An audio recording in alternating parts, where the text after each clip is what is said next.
Middle east രാജ്യങ്ങളിൽ നിന്ന് ധാരാളം വ്യക്തികൾ ഇമെയിൽ വഴിക്കും ഫോൺ വഴിക്കും വാട്സപ്പ് കണക്ഷൻ വഴിക്കും ഒക്കെ വിളിക്കാറുണ്ട്. സൗദി അറേബ്യയിൽ നിന്ന് കുറേ പേര് വിളിച്ചിരുന്നു. ബാക്കി സ്ഥലത്തുനിന്നുണ്ട്. യൂറോപ്പിൽ നിന്നും അമേരിക്കയിൽ നിന്നും ജസ്റ്റ് വിളിച്ച് ഇമെയിലിലെ കാര്യങ്ങൾ പറയുകയേ ഉള്ളൂ. സൗദി അറേബ്യയിൽ നിന്നും മിഡിൽ ഈസ്റ്റിൽ നിന്നും വിളിക്കുന്നവർ ഇപ്പോൾ കൂടുതലും സൗദി അറേബ്യയിൽ നിന്ന് വിളിച്ച്, സാറേ ഇപ്പോൾ ഇവിടെ ഞങ്ങൾക്കൊക്കെ ഹിന്ദുക്കളാണെന്ന് പറയാൻ നല്ല അഭിമാനമുണ്ട്. മറ്റുള്ളവർക്ക് നമ്മളോട് ഹിന്ദുക്കളോട് നല്ല ബഹുമാനവും നല്ല രീതിയിലുള്ള സ്നേഹമൊക്കെ നല്ല രീതിയിൽ കാണിക്കുന്നുണ്ട്. ഒരു വലിയ വ്യത്യാസമാണ് ഹിന്ദുക്കളോടുള്ള വീക്ഷണത്തിൽ സൗദി ജനത ഇപ്പം കാണിക്കുന്നത്. എന്നാലും കേരളത്തിലെ കുറേ മുസ്ലിങ്ങൾ, ഇന്ത്യയിലെ മറ്റു ഭാഗത്തിൽ നിന്ന് കുറച്ച് മുസ്ലിങ്ങൾ മലയാളികളായ ഹിന്ദുക്കളോട് വളരെ വെല്ലുവിളിക്കുന്ന രീതിയിൽ കുറേ ചോദ്യങ്ങൾ ചോദിക്കാറുണ്ട്. വെല്ലുവിളിക്കുന്ന രീതിയിൽ ചോദ്യം ചോദിക്കാറുണ്ട്. നിനക്ക് ലക്ഷക്കണക്കിന് ദേവതമാരുണ്ട്, ദൈവങ്ങളുണ്ട് എന്നൊക്കെ പറഞ്ഞ് ചോദിക്കാറുണ്ട്. പക്ഷെ ഇപ്പോൾ അവരിങ്ങോട്ട് ചോദിച്ചാൽ നമുക്ക് അതേ നാണയത്തിൽ തിരിച്ചു കൊടുക്കാൻ സാധിക്കുന്നുണ്ട്. ഇപ്പൊ അങ്ങനെ ഈ കേരളത്തിലെ മുസ്ലിങ്ങൾ അങ്ങനെ ഹിന്ദുക്കളുടെ മെക്കെട്ട് കയറി അവഹേളിക്കുന്ന രീതിയിൽ വരുന്നില്ല. തിരിച്ച് അങ്ങോട്ട് കൊടുക്കാനും സാധിക്കുന്നുണ്ട്. ഇങ്ങോട്ട് എന്ത് പറഞ്ഞാലും കേട്ടോണ്ടിരിക്കേണ്ട, തല താഴ്ത്തിയിരിക്കേണ്ട കാര്യമില്ല.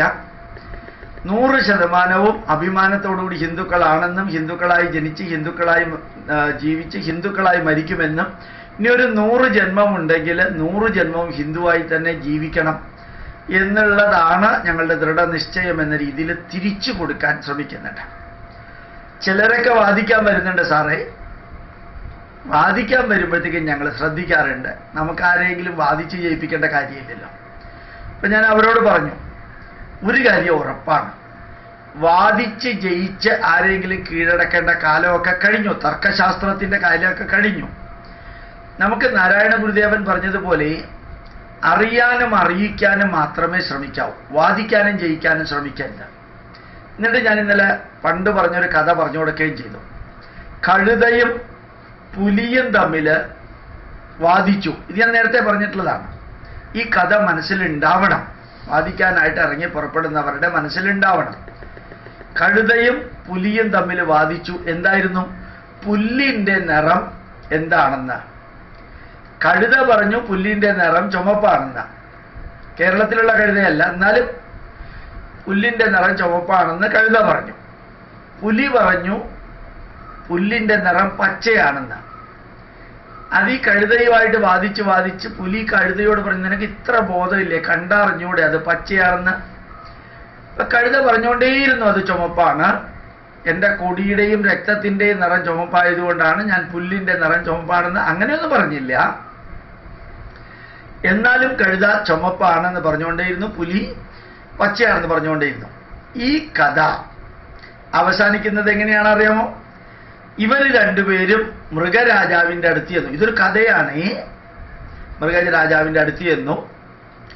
മൃഗരാജാവ് ഇതെല്ലാം കേട്ടിട്ട് ഡിക്ലെയർ ചെയ്തു, പുല്ലിൻ്റെ നിറം പച്ചയാണ്, ചുമപ്പല്ല എന്ന് ഡിക്ലെയർ ചെയ്തു.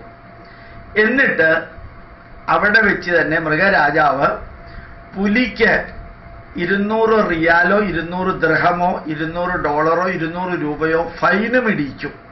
കഥയാണ്, അത് കാരണം ഏത് ആയാലും കുഴപ്പമില്ല. 200 എന്നുള്ളതിന് പകരം 100 ആണെങ്കിലും കുഴപ്പമില്ല, 50 ആണെങ്കിലും കുഴപ്പമില്ല. അപ്പോൾ ഈ 12 കോടി ദുബായിൽ നിന്ന് അടിച്ചു മാറ്റിയ മന്ത്രി മക്കളെ പോലെയുള്ള നമ്പറല്ല, ഇതൊരു ചെറിയ നമ്പർ, അത് കറക്റ്റ് നമ്പറാണ്. ഇതങ്ങനത്തെ അല്ല. ഇവിടെ നമ്മൾ ശ്രദ്ധിക്കാനുള്ളത്, പുലിക്ക് ആണ് ഫൈൻ ഇടിച്ചത്. അപ്പോൾ പുലി ചോദിച്ചു, ഞാൻ പറഞ്ഞത് ശരിയാണെന്ന് അങ്ങും പറഞ്ഞു, അതാണ് പുല്ലിൻ്റെ നിറം പച്ചയാണ് എന്നുള്ളത് അംഗീകരിച്ചു. ഇനിയിപ്പോൾ എന്തിനാ എന്നെ ഫൈൻ ഇടിച്ചത്? നീ കഴുതയോട് വാദിക്കാൻ പോയതിനാണ്, കഴുതയാണെന്ന് അറിഞ്ഞിട്ട് അതിനോട് വാദിക്കാൻ പോയതിനാണ് നിനക്ക് ഇത്രയും ഫൈൻ ഇടിച്ചതെന്ന് പറഞ്ഞു. ഇതൊരു കഥയാണ്. നമ്മുടെ പൈതൃകം പഠിച്ച് അഭിമാനിക്കുന്ന ഹിന്ദുവും ക്രിസ്ത്യാനിയും മുസ്ലിമും, ഇടതുപക്ഷക്കാരനും വലതുപക്ഷക്കാരനും മധ്യപക്ഷക്കാരനും, അവർ വാദിക്കാനും ജയിക്കാനും നിൽക്കേണ്ട കാര്യമില്ല. അറിഞ്ഞ് അറിയിച്ച് പ്രചരിപ്പിച്ച് പ്രവർത്തിച്ചുകൊണ്ട് മുമ്പോട്ട് പോവുക. അത് വർക്ക് ചെയ്യുന്നുള്ളത് ഉറപ്പാണ്. ചിലപ്പോൾ ചിലർ പറയും പണ്ട് താൻ പറഞ്ഞിരുന്നത് നമ്മുടെ പൈതൃകത്തെക്കുറിച്ചാണ്, ഇപ്പൊ രാഷ്ട്രീയം പറയുന്നു. രാഷ്ട്രീയം ഭാരതത്തിന്റെ പൈതൃകത്തിന്റെ ഭാഗമാണ്. രാഷ്ട്രീയം എന്തിനാ പറയുന്നത്? ശരിക്കും ആദികാവ്യമായ രാമായണം ദശരഥ ചക്രവർത്തിയുടെ കുടുംബചരിത്രമാണ്. ബാലിസുഗ്രീവന്മാരും രാജാക്കന്മാരുടെ ചരിത്രമാണ്. രാവണന് രാവണന്റെ കൂടെയുള്ളവരുടെയും രാജാക്കന്മാരുടെ ചരിത്രമാണ്. നമ്മുടെ ഭരണാധികാരികളുടെ ചരിത്രമാണ് കഥാരൂപത്തില് രാമായണത്തിൽ വിവരിച്ചിരിക്കുന്നത്. മഹാഭാരതത്തിലും പാണ്ഡുവിന്റെ കുടുംബാംഗങ്ങളും അതുപോലെ ധൃതരാഷ്ട്രരുടെ കുടുംബാംഗങ്ങളും അതുതന്നെയാണ്. ഭഗവത്ഗീത തുടങ്ങുന്നത് തന്നെ ഡസൻ കണക്കിന് രാജാക്കന്മാരുടെ പേര് പറഞ്ഞുകൊണ്ടാണ്. നമ്മുടെ ഭാഗവതത്തിലും 18 പുരാണങ്ങളിലും രാജാക്കന്മാരുടെ കഥകളാണ് 90%. അതുകൊണ്ട് രാഷ്ട്രീയം പറയണം. ഏത് ഹിന്ദുവും ഏത് വിഷയമെടുത്താലും രാഷ്ട്രീയം പറയണം. രാഷ്ട്രീയം പറഞ്ഞേ തീരൂ. പക്ഷേ അറിയാനും അറിയിക്കാനുമാണ്, വാദിക്കാനും ജയിക്കാനുമല്ല. അതൊരു പക്ഷെ ആൾക്കാർ അവഹേളിക്കും. എന്തിനാ ആത്മീയതയുടെ കൂട്ടത്തിൽ രാഷ്ട്രീയം പറയുന്നത്? അതൊക്കെ നമ്മുടെ സ്വാതന്ത്ര്യം. വേറെ ചിലർ പറയും മറ്റു മതങ്ങളെക്കുറിച്ച് എന്തിനാ പറയുന്നത്? മറ്റു മതങ്ങളെക്കുറിച്ച് നിങ്ങൾ പറയാൻ പോകരുത്. അവർ നമ്മുടെ ധർമ്മത്തെ, നമ്മുടെ അനുഷ്ഠാനങ്ങളെ, നമ്മുടെ ആചാരങ്ങളെ അവഹേളിക്കുമ്പോൾ തിരിച്ച് അതേ നാണയത്തിൽ മറ്റു മതക്കാർക്ക് കൊടുക്കണം. അല്ലാതെ നമ്മൾ അവരുടെ മതത്തെക്കുറിച്ച് പറയാൻ പോകരുത്. അതേ നാണയത്തിൽ തിരിച്ചു കൊടുത്തില്ലെങ്കിൽ അവർ നമ്മുടെ തലയിൽ കയറും. ഓരോ ക്രിസ്ത്യാനിയും ക്രിസ്തുമതം വളർത്തുന്നത് ഹിന്ദുവിനെ മതം മാറ്റിയിട്ടാണ്. അതുകൊണ്ട് ക്രിസ്ത്യാനിയുടെ ഏത് കാര്യവും പറയാം. അത് എവിടെയൊക്കെ നടന്നോ അതൊക്കെ പറയുകയും വേണം. മുസ്ലിങ്ങൾ ലവ് ജിഹാദും അതുപോലെ ഹിന്ദുക്കളെ അവഹേളിക്കുന്ന ഒരു പതിവാക്കിയിരിക്കുകയാണ്. ശാരീരികമായിട്ടും ബുദ്ധിപരമായിട്ടും മതപരമായിട്ടും ഒക്കെ. അതൊക്കെ നമ്മൾ തിരിച്ചു കൊടുക്കുന്ന രീതിയിൽ തന്നെ തിരിച്ചു കൊടുക്കണം. അത് സൗദി അറേബ്യയിലുള്ളവർക്ക് സാധിക്കുന്നു എന്നൊക്കെ കേൾക്കുമ്പോൾ നല്ല അഭിമാനമുണ്ട്. ആരെയും നശിപ്പിക്കാനോ അവഹേളിക്കാനോ അപകീർത്തിപ്പെടുത്താനോ അല്ല, മറിച്ച് നിങ്ങൾക്കുള്ള ജന്മാവകാശം ഭാരതത്തിൽ എനിക്കുണ്ട്. ഞാനൊരു പ്രത്യേക വിഭാഗത്തിൽപ്പെട്ട വ്യക്തിയൊന്നുമല്ല. ഈ രാഷ്ട്രത്തിന്റെ സംസ്കാരത്തിന്റെ അവകാശികളാണ്. എൻ്റെ ധർമ്മവും എൻ്റെ മതവും എൻ്റെ ചിന്തയും വിദേശത്തു നിന്ന് ഇറക്കുമതി ചെയ്തതല്ല, ഈ ദേശത്തിലുള്ളതാണ്. നിങ്ങളുടെ പലരുടെയും ഇസം ചൈനയിൽ നിന്നോ അല്ലെങ്കിൽ റഷ്യയിൽ നിന്നോ ഇറക്കുമതി ചെയ്ത് കാലം തള്ളിക്കളഞ്ഞ് പുച്ഛിച്ച് ചാണകക്കുഴിയിലിട്ട് കമ്പോസ്റ്റ് ആക്കിയ കമ്മ്യൂണിസം നിങ്ങളുടെ ഈ നാട്ടിലെ സിസ്റ്റം അല്ല.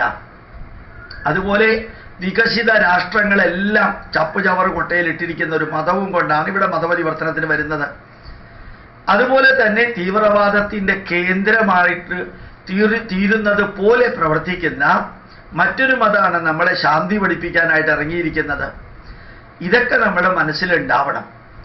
ആത്മാഭിമാനത്തോടുകൂടി തല ഉയർത്തി നിന്നാൽ ഒരു കാര്യം ഉറപ്പാണ്, വാദിക്കാനും ജയിക്കാനും കഴുതയും പുലിയും ഇറങ്ങി പുറപ്പെട്ട മാതിരി പുറപ്പെടരുത്.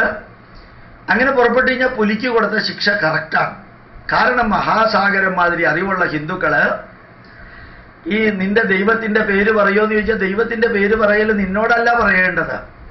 ഒരു ദൈവവും അത് തന്നെ ഭർത്താവ് ജീവിച്ചിരിക്കുമ്പോൾ ഭാര്യയിൽ ഗർഭമുണ്ടാക്കിയ ഒരു ദൈവത്തിനെ പൂജിച്ചുകൊണ്ടിരിക്കുന്ന അവസ്ഥയൊന്നുമല്ല ഇവിടെ എന്ന് തന്നെ പറഞ്ഞ് അവസാനിപ്പിച്ചേക്കണം.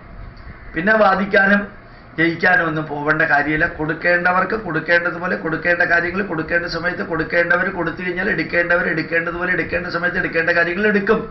ഇനി എടുത്തില്ലെങ്കിലും നമുക്ക് പ്രശ്നമൊന്നുമില്ല. നമുക്ക് വാദിക്കാനും ജയിക്കാനും അല്ലല്ലോ നമ്മുടെ ലക്ഷ്യം. അതുകൊണ്ട് ഓർമ്മിക്കുക, ചങ്കൂറ്റത്തോടുകൂടി ഇന്ന് ഹൈന്ദവ ജനത ലോകമെമ്പാടും തല ഉയർത്തി നിൽക്കുന്ന ഒരു കാലഘട്ടത്തിൽ ജീവിക്കാൻ ഭാഗ്യം കിട്ടിയവരാ. പെട്ടെന്നുണ്ടായ മാറ്റമാണിത്. ഇതൊക്കെ നമ്മുടെ ഹിന്ദുക്കളെ കുറിച്ചാണ് പറയുന്നത്. ചിലർക്ക് തോന്നുന്നു ഇതൊക്കെ മതത്തിനെ കുറിച്ചിട്ടാണ് പറയുന്നത്, മറ്റു മതത്തെക്കുറിച്ചും മറ്റു രാഷ്ട്രീയത്തെക്കുറിച്ചാണ്. എങ്ങനെ തോന്നുന്നു എന്നുള്ളതൊക്കെ അവരവരുടെ സ്വാതന്ത്ര്യം. മതത്തെക്കുറിച്ച് മറ്റു മതത്തെക്കുറിച്ച് പറയണം എന്ന് വരുന്നത് എപ്പോഴാണ്? മറ്റു മതക്കാർ തിന്മകൾ ചെയ്തത് നമ്മൾ അതിൻ്റെ വേദന അനുഭവിക്കുമ്പോഴാണ് പറയേണ്ടി വരുന്നത്. രാഷ്ട്രീയക്കാര് നമുക്ക് നേരെ കയറിയിട്ട് താണ്ഡവ നൃത്തം ആടുമ്പോഴാണ് പറയേണ്ടി വരുന്നത്. അത് ജീവിതത്തിന്റെ അവസാനം വരെ പറയാൻ ഹിന്ദുക്കൾ തയ്യാറാകണം. പക്ഷെ വാദിക്കാനും ജയിക്കാനും അല്ലെന്നും കൂടി ഓർമ്മിക്കണം.